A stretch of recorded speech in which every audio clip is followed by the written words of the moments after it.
Army chief और फौज के खिलाफ नफरत पैदा करने की कोशिश।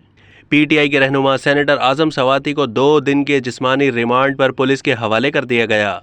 एफआईए के साइबर क्राइम सेल की जानिब से सेनेटर आजम सवाती के खिलाफ रात गए सोशल मीडिया पर मुतनाज़ बयान का मुकदमा दर्ज करके उन्हें गिरफ्तार किया गया था। सेनेटर आजम सवाती के खिलाफ मुकदमे की तफसीलात सामने आ गईं। आजम सवाती के खिलाफ मुकदमा पीका एक्ट सेक्शन 20 के तहत दर्ज किया गया। मुकदमे में ताज़ीरात पाकिस्तान के सेक्शन 500, 131, 501, 505 और 109 की शिकें भी शामिल की गई हैं। आजम सवाती के खिलाफ दर्ज की गई एफआईआर के मुताबिक आजम सवाती के खिलाफ मुकदमे का मुद्दई एफआईए का टेक्निकल असिस्टेंट अनीसुर रहमान है। एफआईआर के मतन के मुताबिक आजम सवाती के खिलाफ मुकदमे का इंदराज इंक्वायरी की तकमील पर अमल में लाया गया है। एफआईआर के मतन के मुताबिक आजम सवाती ने रियासती इदारों, आर्मी चीफ, सीनियर हुकूमती ओहदेदारों के खिलाफ ट्वीट्स की।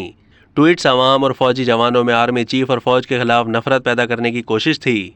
दूसरी जानिब सेनेटर आजम सवाती ने मीडिया से गुफ्तगू के दौरान कहा कि कानून, इंसानी हुकूक और आइन की खिलाफ वर्जी नहीं की है।